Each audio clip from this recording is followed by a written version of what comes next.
All right. I'm going to turn my phone off and my wolf shirt on. Okay. Top 10 episodes I did not want to do would have to include any auto show preview. Today's episode, Road Testament, Frankfurt Auto Show preview. JF's idea, not mine. By the way, I am not in New York. I'm in Los Angeles. But when I wear my wolf shirt, you think I'm anywhere I tell you to be. Next week on the Road Testament. We haven't even finished this episode. Why would we talk about next week when we haven't even wolf started shirt this? telepathy.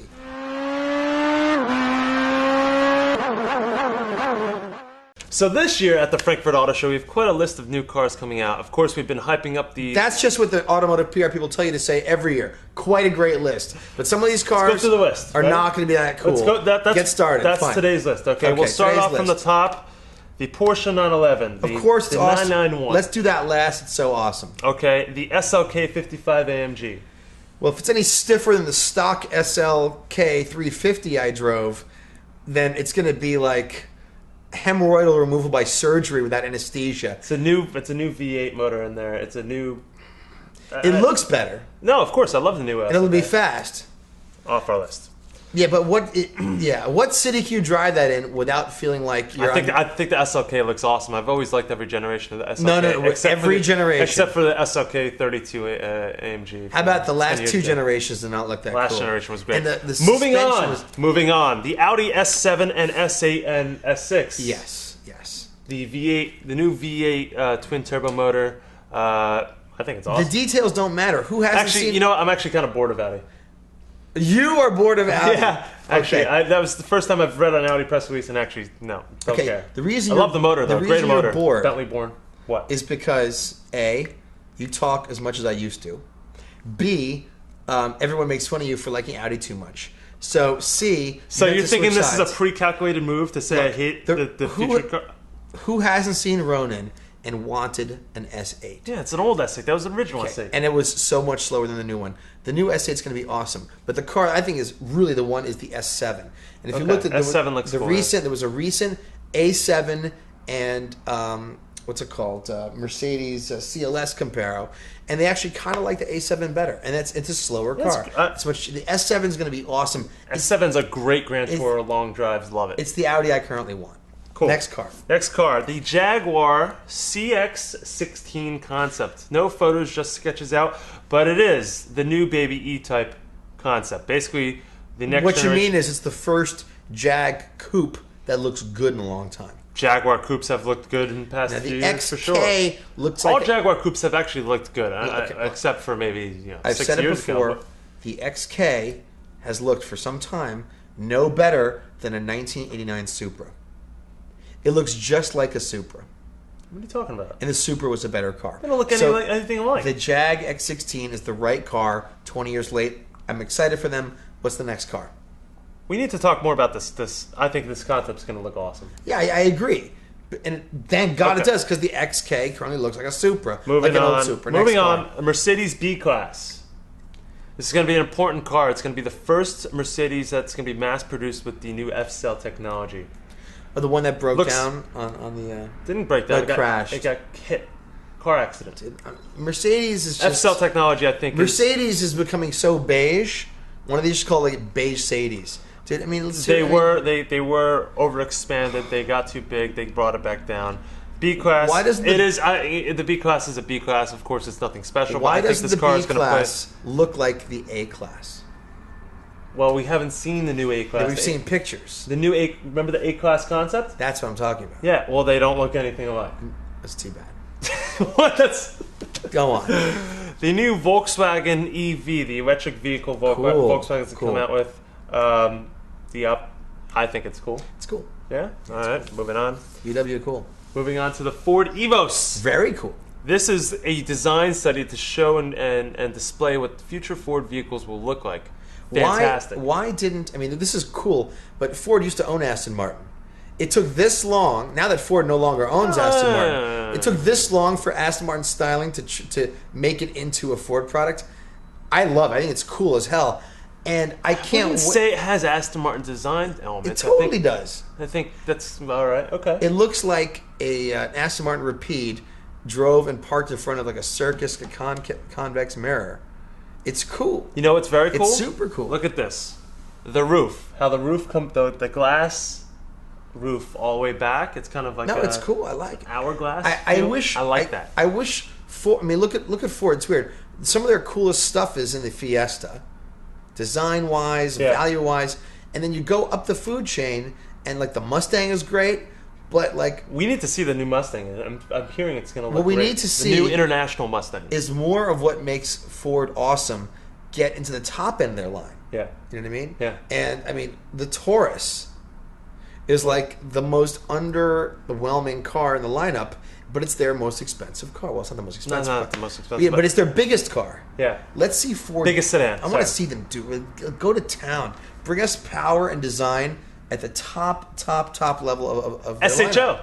lineup. SHO is a great sedan. No, it's not.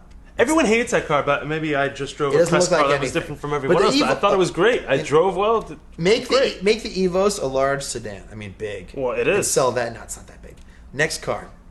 The Sebastien Vettel Infinity FX50. Leo and I spoke to Sebastien Vettel, interviewed him up at the Montreal Grand Prix earlier this year, and it was leaked to us that they were going to come out with a Sebastien Vettel-inspired vehicle. Sebastien Vettel owns an FX. That's why they chose an FX. He was given an FX. Okay, given an FX. I'd like the FX is a great vehicle. I'm not gonna. It's cool.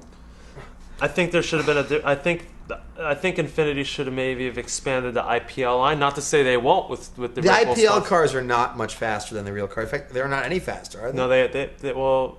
IPL. If you put them on a track, yes. Talk about the least sexy, like sport brand, least like sexy nomenclature. Yeah, IPL, Ippel. Ippel. I think they look good. What does IPL stand for? Infinity Performance Line. What a mistake. I think Infinity's already supposed to be the high-end line for Nissan. So now they have a high-end line? Well, no, because they're now two separate brands. Infinity is an international brand now. It started off in the U.S. They used to be just rebadged Nissans. Now every Infinity has a different body panel from a Nissan. How many championships has Vettel won? But he's on his way to his second. Okay, he hasn't been champion long enough to deserve a very interesting Vettel point. branded car. That's a very interesting point. Which is why look, that's why Schumacher helped develop cars. Though. Okay, he was there for a while. Yeah. All right, and he helped develop everything up to the 599. I'm not dissing Vettel as a driver, but listen, guy's not been around long enough. All right, exactly. And secondly, it's kind of a bit of a sellout move for him because he doesn't race Infinities. Okay. He doesn't race Infinities. And Infinity, there's the connection there. He races a Renault engine. Renault and Nissan are connected. Nissan is Infinity. There is a connection there in some convoluted That's like way. saying that, like, even though there is no. That's like saying because I put on a wolf shirt, I now can like fight like as a kickboxer in Thailand. All right, not the same. Not the same. Next car. We have to. No, we're not done with this. Anyone who buys the Vettel Edition FX, I think it looks cool. It looks like a Mansouri Cayenne. Okay. All right. Anyone who buys this car, I wouldn't buy the car because it has Sebastian's name on it. I'll tell you that much. I could put on a wolf shirt and run faster. Next car. Well, it's more like Lotus's 3 cars they're promising for a Frankfurt debut. We saw 5 at Paris, 5 at LA. Now they're saying 3 different ones for Frankfurt. I know what you're going to say. I don't know. I don't believe any of this shit anymore. I don't. You're just having a bad day. I hope that some of the cars from Paris actually turn into I'd like to production see cars. some of these Lotuses come to be. And you know something? I don't know. I have so much. I so want to see Lotus succeed at everything they're doing, and it's just that they're doing something unheard of with 5 cars presented. I know they're heavy. I know they're off-brand. But not even that. I want to start seeing them. They shouldn't tease them so early and then not bring them out. And I'm sure we're going to start seeing them. Esprit is probably on its way, but I need to start seeing them. Yeah. I don't want to. You want to finish with the top one? We missed one. I screwed up your We table. missed one. No, the Porsche 911. Okay, let's talk about that. You want to talk one? I want to finish on the 911. All right. Before we talk about the 911, let's talk about the 911 in reference to Ferrari. Today, we're speaking to Mike Spinelli. Yeah. And who was looking at historical 0 to 60 times. of Porsches versus Ferraris versus Lamborghinis. So, the Toyota Camry. That's not what we're talking about. What we're talking about is Porsches, Ferraris, Lamborghinis. And Porsches, historically, had been much quicker than I thought. Yeah, in the 80s, they were sub 6 seconds to 60. Ferraris, historically... say that 3 times fast. Had been much slower than I thought. Yeah, Ferraris and Lamborghinis have just been so slow.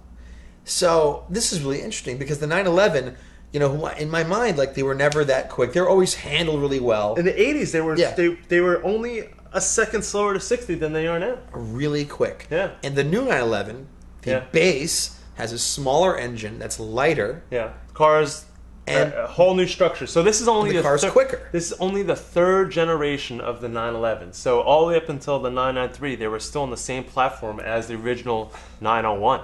Then they switched to the water cooled with the 996, and then this is the third generation. Obviously, there are sub generations in there. The 991 is a whole new platform. Everybody talks about the turbo this, and like all the convertible that. The base 911 with no options remains one of the greatest sports car values there are. Because you're buying 98% of the research and development costs, and you're buying like 96% of the performance you'll ever use in the street. Yeah.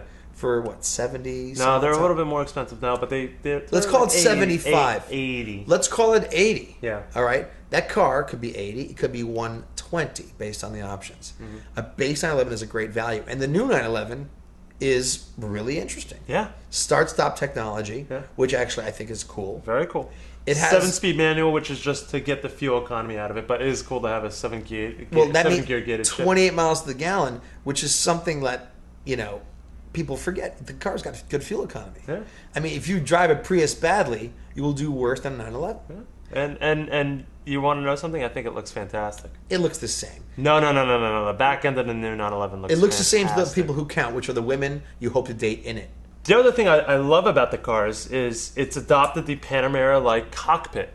I love that. It's or rather the Carrera GT-like cockpit, where everything's a little bit higher and you're shifting a little bit higher. It feels cool. Like the old 997 was getting out of date. The problem was new interior is great. The old 997 interior looked like the best ever iteration of a 993 interior, which was the best ever iteration of all the way back. Everyone going all the way back to which they were better off leaving primitive, and I should know because I own an 87. I used to own a 993. Let me tell you, I love the Panamera style interior, which comes with the Carrera GT. My problem with it is that if your car, say you're in a hurricane, which is coming up in the next week's episode, if you're in a hurricane or a disaster, and your car's flooding, or you're in the Jersey National Guard, your car's flooding, you need to get from the right seat to the left seat to climb out, it's not going to happen. You can climb over that. You're stupid. Okay, not if you're fat. Secondly, if you're on a date, suppose your parents are rich, give you this car for high school, and you're on a date. Some things will never happen on a date in that car. Center stack's too high. Let's leave it at that. 911. Let's leave it at that. Very excited. Leave it at that. Let this be the last ever preview episode. No. Next week, the topic gets cool, which is the most interesting man in the world. What would he drive? Really, I thought maybe the week after that we're doing disaster cars. Yes. What should you drive in a disaster? Yes. And we're not ripping off Jalopnik's zombie Holocaust car escape decision guide. We're discussing every other disaster that hasn't happened yet. We done? Guess we're done. I have to cough. Fine. I just sharted.